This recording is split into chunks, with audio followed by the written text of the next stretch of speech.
നമ്മുടെ പാലക്കാട് ലുലു വന്നതുകൊണ്ട് നമുക്ക് ഇങ്ങനെ ഒരു ഉപകാരം ഉണ്ടായി. കാരണം എന്താണെന്ന് വെച്ചാൽ നമ്മൾ പാവ് ഭാജി ഉണ്ടാക്കണം എന്നുകൊണ്ട് കുറേ കാലമായി. നമുക്ക് ഒറിജിനലായിട്ടുള്ള പാവ് ഇവിടെ കിട്ടാനില്ല. എല്ലാം ബണ്ണ് അങ്ങനത്തെ സാധനങ്ങളൊക്കെയാണ് കിട്ടുന്നുണ്ടായിരുന്നത്. ഇപ്പോൾ നമ്മൾ ഇന്ന് ലുലുവിൽ പോയപ്പോൾ നമുക്ക് ഈ ഒരു പാവ് കിട്ടി. പാവ് ഭാജിയുടെ പാവ് നമുക്ക് ഇന്ന് അവിടെ കാണാൻ പറ്റി. അപ്പോൾ ഇതിനെ ഇങ്ങനെ ഒരു ഇതായിട്ട് കിട്ടുന്നതിന് ലാദി എന്നാണ് പറയുക. മഹാരാഷ്ട്രയിലൊക്കെ അങ്ങനെയാണ് നമ്മൾ പറയുക. മഹാരാഷ്ട്രയിലാണല്ലോ ഈ പാവ് ഭാജിയുടെയൊക്കെ ഒരു കേന്ദ്രം എന്ന് പറയുന്നത്. അപ്പോൾ അവിടെ ഇതിനെ ഇങ്ങനെ 10 എണ്ണത്തിൻ്റെ എല്ലാം ഒരു ലാദി കിട്ടും, 15 എണ്ണത്തിൻ്റെ ലാദി കിട്ടും, അങ്ങനെയാണ്. അപ്പോൾ നമുക്ക് ഇന്ന് അതൊന്ന് കിട്ടി. അപ്പോൾ നമ്മൾ ഇന്നൊരു പാവ് ഭാജിയാണ് ഉണ്ടാക്കാൻ പോകുന്നത്. അപ്പോൾ നമ്മൾ പാവ് ഭാജിയുടെ ഭാജി ഉണ്ടാക്കാൻ നമുക്ക് എന്തൊക്കെയാണ് സാധനങ്ങൾ വേണ്ടതെന്ന് നോക്കാം. ഒരുപാട് ഇവിടെ ഉരുളക്കിഴങ്ങ് എടുത്തിട്ടുണ്ട്, അതേമാതിരി തക്കാളി, 2 വലിയ സവോള എടുത്ത് വെച്ചിട്ടുണ്ട്. പിന്നെ നമുക്കിതിൽ ക്യാരറ്റ് ഇടാം, ക്യാപ്സിക്കം ഇടാം, പീസ് ഇടാം, കോളിഫ്ലവർ ഇടാം. നമുക്കങ്ങനെ നമ്മൾ ഇന്നതെന്നില്ല നമുക്ക്, പക്ഷേ അതിന് അനുയോജ്യമായിട്ടുള്ള കുറേ വെജിറ്റബിൾസ് ഉണ്ട്. അല്ലാതെ ഇട്ട് കഴിഞ്ഞാൽ അതിൻ്റെ ഒരു ടേസ്റ്റിന് വ്യത്യാസം വരും, ടേസ്റ്റ് നന്നായിരിക്കില്ല.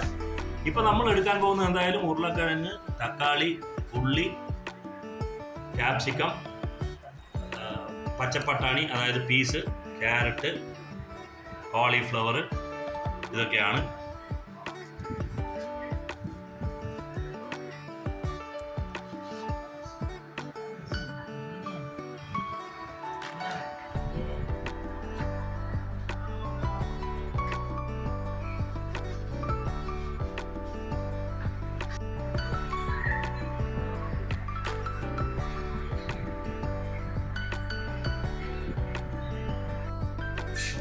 ഫ്രണ്ട്സ്, നമ്മൾ നേരത്തെ കാണിച്ച വെജിറ്റബിൾസ് മുഴുവൻ നമ്മൾ കഴുകി വൃത്തിയാക്കി കട്ട് ചെയ്ത് വെച്ചിട്ടുണ്ട്. അപ്പം നമ്മൾ ഇനി ഇതെല്ലാം കൂടി ഇട്ടിട്ട് കുക്കറിലിട്ടിട്ട് നന്നായിട്ട്, ഇതിൻ്റെ ഒരു പ്രത്യേകത എന്ന് പറഞ്ഞാൽ ഇതെല്ലാം വെന്ത് ഉടയണം.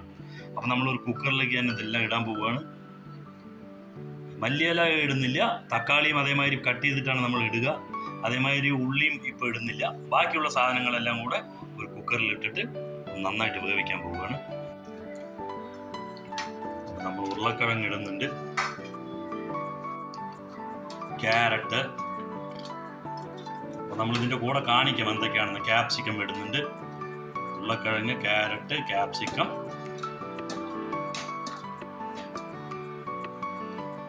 ആ പീസും കൂടെ, ഗ്രീൻ പീസ്,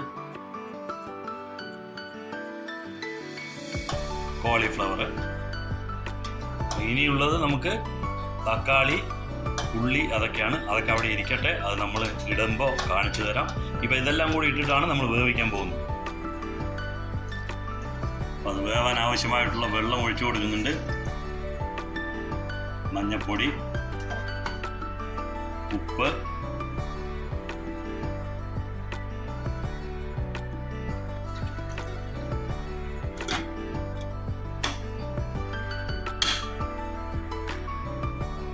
നമുക്കിനി കുക്കറിൻ്റെ അടപ്പൊന്ന് തുറന്ന് നോക്കാം. നമ്മളുടെ വെജിറ്റബിൾസൊക്കെ വെന്തു വന്ന്. നമുക്കതിൽ നോക്കാനുള്ളത് ക്യാരറ്റ് മാത്രം ഒന്ന് നോക്കിയാൽ മതി. കാരണം ഏറ്റവും കൂടുതൽ സമയമെടുക്കുന്നത് ക്യാരറ്റിനാണല്ലോ. അതുകൊണ്ട് ക്യാരറ്റ് ഒന്ന് വെന്ത് കിട്ടിക്കഴിഞ്ഞാൽ ബാക്കിയെല്ലാം വെന്തിട്ടുണ്ടാവും. ഇവിടെ ക്യാരറ്റൊക്കെ ഇത് ഒരു 90% തന്നെ നന്നായിട്ട് വെന്ത് കിട്ടിയിട്ടുണ്ട്. ഇനിയും നമ്മൾ ചൂടാക്കുമ്പോൾ അത് ഒന്നുകൂടെ ഉടഞ്ഞ് കിട്ടിക്കോളും. ഇനി നമുക്കിതിനെ എല്ലാം കൂടെ ഒന്ന് ഉടച്ച് കൊടുക്കാം.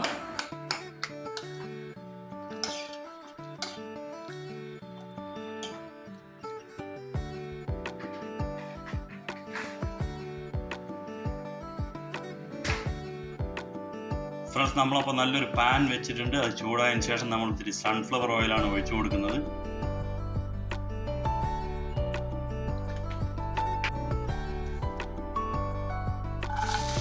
എണ്ണ ചൂടായി കഴിഞ്ഞാൽ നമ്മൾ നേരത്തെ ചോപ്പ് ചെയ്ത് വെച്ചിരിക്കുന്ന ആ ഉള്ളിയാണ് ഇടുന്നത്, വലിയ സവോള.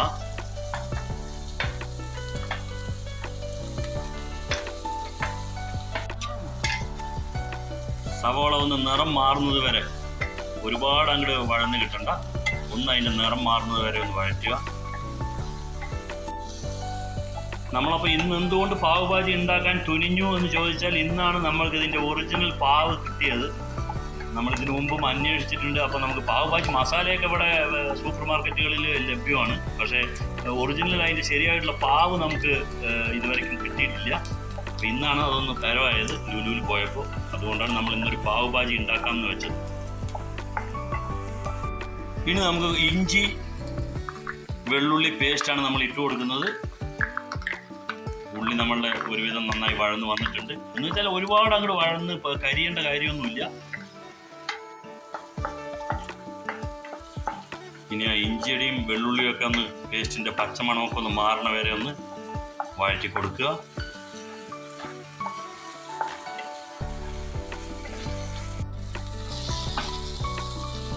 പിന്നെ നമുക്ക് തക്കാളി ഇട്ട് കൊടുക്കാന്നിരിക്കും. നമ്മളൊരു ഇടത്തരം 3 തക്കാളി എടുത്തിട്ടുണ്ട്.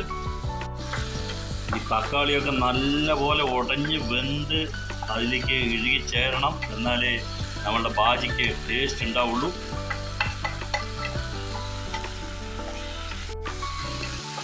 ഇപ്പോൾ എന്നോട് നോർത്ത് ഇന്ത്യൻ ഡിഷിൽ ഏതാണ് ഏറ്റവും ഇഷ്ടപ്പെട്ട ഒരു ഭക്ഷണം എന്ന് ചോദിച്ചു കഴിഞ്ഞാൽ എനിക്ക് തീർച്ചയായിട്ടും ഞാൻ ഈ ഒരു പേര് തന്നെയാണ് പറയുക, പാവ് ഭാജി എന്നുള്ളത്.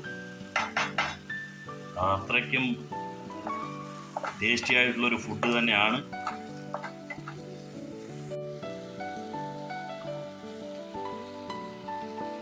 ഇനി നമുക്ക് മുളക് പൊടി ഇട്ട് കൊടുക്കാം. മുളക് പൊടി നമ്മൾ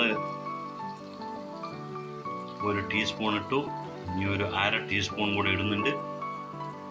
ഒരുപാട് അങ്ങോട്ട് എരിവൊന്നും വേണ്ട. പാവ് ഭാജിയുടെ ആ ഭാജിക്കൊരു അതിൻ്റെ തനതായിട്ടുള്ളൊരു ടേസ്റ്റ് കിട്ടണമെന്നുണ്ടെങ്കിൽ നമ്മൾ പാവ് ഭാജി മസാല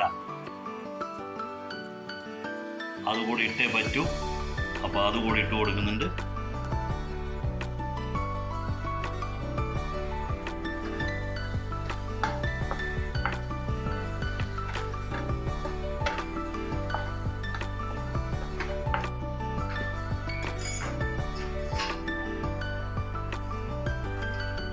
മൂന്ന് ടീസ്പൂൺ ഫുള്ളാണ് നമ്മൾ പാവ് ഭാജി മസാല ഇട്ടിരിക്കുന്നത്.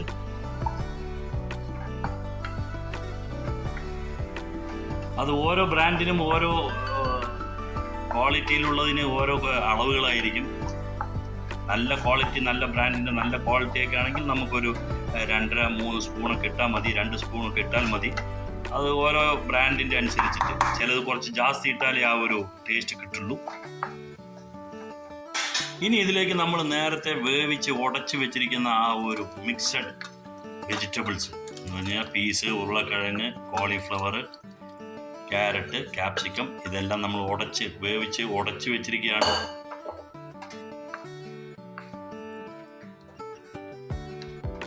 ഇനി നമുക്കിതൊന്ന് അടച്ചു വെച്ചിട്ട് നല്ലപോലെ ഒന്ന് വേവിച്ചെടുക്കാം. വേവിക്കുകയല്ല, നല്ലപോലെ ഒന്ന് ഒരു തിള വരുന്നത് വരെ അടച്ചു വെക്കാം.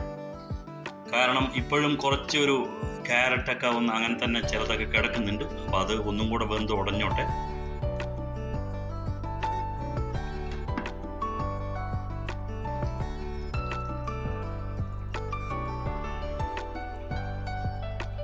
നമ്മൾ ബട്ടറാണ് ഇപ്പോൾ ഇട്ട് കൊടുത്തിരിക്കുന്നത്.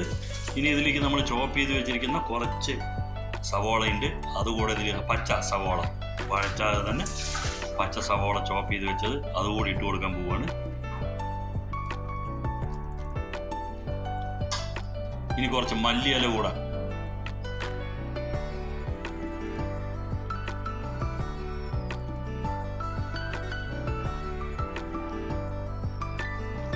അപ്പോൾ നമ്മുടെ പാവ് ഭാജിക്കുള്ള ആ ഭാജി ഇവിടെ റെഡി ആയിരിക്കുകയാണ്. നമ്മൾ സ്റ്റൗ ഓഫ് ചെയ്യാൻ പോവുകയാണ്.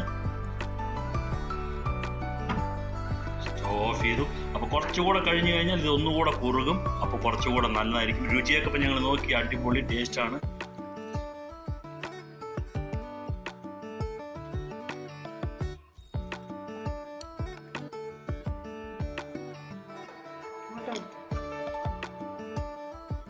ഫ്രണ്ട്സ്, അപ്പോൾ പാവ് ഭാജിയുടെ ആ ഭാജി ഉണ്ടാക്കാൻ ഒരുപാട് നമുക്ക് ബുദ്ധിമുട്ടൊന്നുമില്ല. അതൊന്ന് എല്ലാം കൂടി ഇട്ടിട്ടൊന്ന് വേവിച്ചെടുക്കുക വേണ്ടു. അതിന് ശേഷം എല്ലാം ഒന്ന് വേഗത്തിൽ തന്നെ നടക്കുന്ന കാര്യങ്ങളാണ്. അപ്പോൾ സ്വാദിഷ്ടമായിട്ടുള്ള ഒരു സംഭവമാണ് പാവ് ഭാജി എന്ന് പറയുന്നത്. ഇനി നമ്മൾ കഴിക്കുമ്പോൾ അത് എങ്ങനെയാണ് കഴിക്കുക, ഇല്ലെങ്കിൽ അത് എങ്ങനെയാണ് സർവ് ചെയ്യുക, അത് വിളമ്പുന്ന രീതി അതൊക്കെ നമ്മൾ കാണിച്ചു തരാം. അപ്പോൾ ഇതിൽ പാവ് ഭാജിക്ക് മുഖ്യമായിട്ടും നമുക്ക് വേണ്ടത് സവോള, കോളിഫ്ലവർ, ബീൻസ്, പച്ചപ്പട്ടാണി അതായത് ഗ്രീൻ പീസ്, ക്യാരറ്റ്, ഇതൊക്കെയാണ്. പക്ഷെ നമുക്ക് ചിലപ്പോൾ ചില സംഭവങ്ങൾ ലഭ്യമാവാതെ വരും, കിട്ടാതെ വരും. അങ്ങനെയുള്ള സമയത്ത് നമുക്ക് എന്താണ് കിട്ടുന്നത് അതിന് അനുയോജ്യമായിട്ടുള്ള പിന്നുള്ള വേറെ എന്താ പച്ചക്കറി എന്ന് വെച്ച് കഴിഞ്ഞാൽ അതെടുത്തിട്ട് നമുക്ക് ഉപയോഗിക്കാം. ഇവിടെ നമ്മളിന്ന് ബീൻസ് ഇട്ടിട്ടില്ല. അപ്പോൾ നമ്മളിന്നിപ്പോൾ ഉരുളക്കിഴങ്ങ്, കോളിഫ്ലവർ, അതേമാതിരി ക്യാപ്സിക്കം, ക്യാരറ്റ്, പീസ് ഇതൊക്കെയാണ് ഇട്ടിരിക്കുന്നത്. ഇനി നമുക്കൊരു ദോശക്കല്ല് വെച്ചിട്ട് അതൊന്ന് ചൂടായതിനു ശേഷം അതിലേക്ക് കുറച്ച് ബട്ടർ തേച്ച് കൊടുത്തിട്ട് ബട്ടർ ഇട്ട് കൊടുത്തിട്ട് അതിലേക്ക് നമ്മളുടെ ഈ പാവ് രണ്ടായി മുറിച്ച് അത് വെക്കുക. രണ്ട് ഭാഗവും ആ ഒരു ബട്ടറിലൊക്കെ തേച്ച് ഒന്ന് ചൂടാക്കുക. നമുക്ക് പാവ് ഭാജി കഴിക്കേണ്ട സമയത്ത് മാത്രം എടുത്ത് പാവ് ഇങ്ങനെ ചൂടാക്കിയാൽ മതിയാവും. കാരണം ചൂടോടെ കഴിക്കുമ്പോഴാണ് അതിൻ്റെ ഒരു ടേസ്റ്റ് ഉണ്ടാവുക.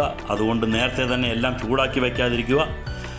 നമുക്ക് ആവശ്യമായിട്ടുള്ള പാവ് എടുത്ത് ചൂടാക്കിയതിന് ശേഷം അതിനെ ഒരു പ്ലേറ്റിലേക്ക് എടുത്ത് വയ്ക്കുക. സൈഡിലായി തന്നെ നമ്മളുടെ ഭാജി വിളമ്പുക.